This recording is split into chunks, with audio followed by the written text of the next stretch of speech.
तो मैं चाहता हूं कि ये जो कुछ हुआ है और मतलब हरिद्वार में हुआ, जिस तरह की बयानबाजी हुई, उसके बाद कोई कार्रवाई नहीं हुई अभी तक, और अब ये आशंकाएं जाहिर की जा रही हैं कि हम जा किधर रहे हैं, क्या गृह युद्ध की तरफ बढ़ रहे हैं या ये चुनावी माहौल की गहमा गहमी गर्मा गर्मी है जो चुनाव निपटते ही खत्म भी हो जाएगी। मुझे नहीं लगता कि ये चुनाव के बाद खत्म होगी, क्योंकि अभी बहुत सारे चुनाव आने देश में, तो एक ही चुनाव थोड़ी है। और अपने आप तो अब ऐसी स्थिति हो गई कि अब ये देश किसी न किसी जगह चुनाव में रहता ही है। तो ये तो जो बांटो और राज करो यानी ध्रुवीकरण की रणनीति है, ये तो चलने वाली है।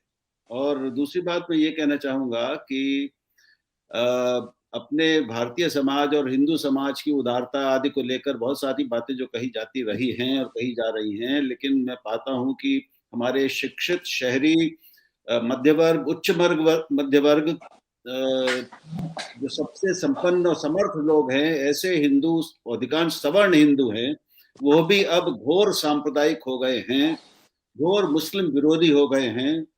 और ये एक मुझे डर है, वही डर है जो आपने उठाया है, कि अब हम क्या एक दूसरे विभाजन की ओर बढ़ रहे हैं, क्या हम एक घर गृह युद्ध की ओर बढ़ रहे हैं।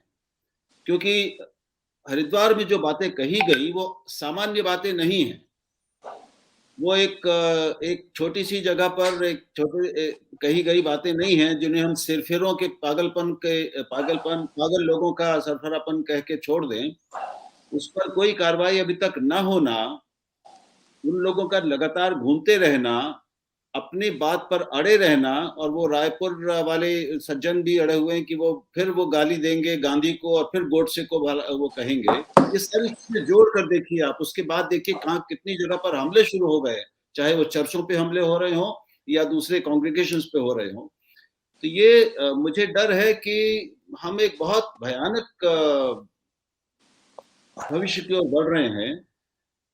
मैं सहमत हूं कि ये नागर समाज की जो बात है, नागर समाज से पहले मुझे उम्मीद, मेरी जो अपेक्षा है वो ये है कि दोनों हिंदू और मुसलमान, दोनों धर्मों के जो सच्चे धर्माधिकारी हैं, धर्म गुरु हैं, उनको सामने आना पड़ेगा। और मुझे बहुत दुख है, मैं अभी मुसलमानों को छोड़ देता हूं, कि हरिद्वार की घटना के बाद भी इतनी घोर अधर्मी बातचीत और घोषणाओं और चर्चा के बाद भी इस देश के बहुत प्रमुख, बड़े प्रभावशाली जो हमारे धर्मगुरु हैं, उन्होंने इस पर कोई वर्जना नहीं की है, कोई निंदा नहीं की है।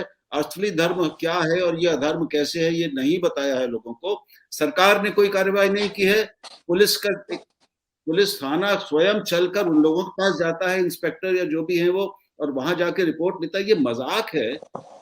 पर कोई किसी बड़ी पार्टी की और सत्तारूढ़ पार्टी की कोई टिप्पणी नहीं आ रही है, किसी वरिष्ठ मंत्री की कोई टिप्पणी नहीं आ रही है। ये अद्भुत है। और ये बहुत मैं कहूंगा बहुत ज्यादा दुर्भाग्यपूर्ण है। तो मेरा ये डर है कि हम एक बहुत बड़े सामाजिक सांप्रदायिक विभाजन की ओर भी बढ़ रहे हैं। इसका कुछ भी परिणाम हो सकते हैं और वो बहुत खराब होंगे। आपने भयानक भविष्य के बारे में बात की, ये भयानक भविष्य में क्या आप हिंसा विभाजन देख रहे हैं? वो तो हो ही रही है, हिंसा लगातार बढ़ रही है, धार्मिक सांप्रदायिक हिंसा बढ़ रही है, हमले बढ़ रहे हैं। और मैं ये जो मैं पाता हूँ कि मुस्लिम समाज, अभी इस पर कहा भी गया, विनोद ने ही कहा शायद, कि वो उनकी ओर से कोई उग्र प्रतिक्रिया नहीं आई है। ये बहुत अच्छी बात है, बहुत समझदारी उन्होंने दिखाई है।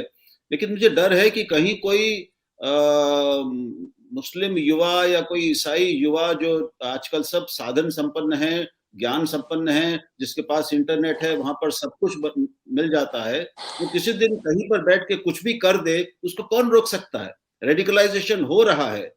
इस्लामिक रेडिकलाइजेशन एक एक वैश्विक सच्चाई है। वो भारत में भी उसका असर हो रहा है। तो वो तो लगे ही हुए हैं, ऐसे संगठन और शक्तियां हैं जो ये करवाना चाहती हैं, भारत को तोड़ना और बांटना चाहती हैं। तो उस रेडिकलाइजेशन का शिकार होके कहीं कोई इस तरह के विस्फोट हो जाए, तो निश्चित रूप से हिंसा होगी ही। क्या गुड़गांव में ये जो जो हो कुछ रहा है, जो 3 महीने से मैं देख रहा हूँ, वो इतना खराब है, इतना भयानक और दुर्भाग्यपूर्ण है। मैं पाता हूँ कि गुड़गांव का ये तथाकथित मिलेनियम सिटी का भी नागर समाज कहीं दिख नहीं रहा है। कोई बोलने को, कोई रोकने को तैयार नहीं है। एक 50 लोग, 100 लोग एक जगह खाली जगह पे बैठ के नमाज नहीं पढ़ सकते, ये क्या मजाक है? तो ये एक बहुत हम खराब भविष्य की ओर बढ़ रहे हैं और इसको रोकने वाली कोई ताकत मुझे अभी दिख नहीं रही। ये क्या आपको राजनीतिक लगता है कि कारणों ये से एक जी, नहीं हो सकता। क्या आपको लगता है कि ये कोई वैचारिक राजनीतिक एजेंडे के तहत हो रहा है और उसकी वजह से इसे रोका भी नहीं जा रहा है? ये एक सुनियोजित ढंग से हो रहा है। इससे कैसे इनकार किया जा सकता है? ये अचानक लोगों को अलग-अलग जगहों पर इल्हाम हो रहा है कि हमें ये मुद्दे उठाने चाहिए, ये बातें कहनी चाहिए, ऐसा तो नहीं होता है।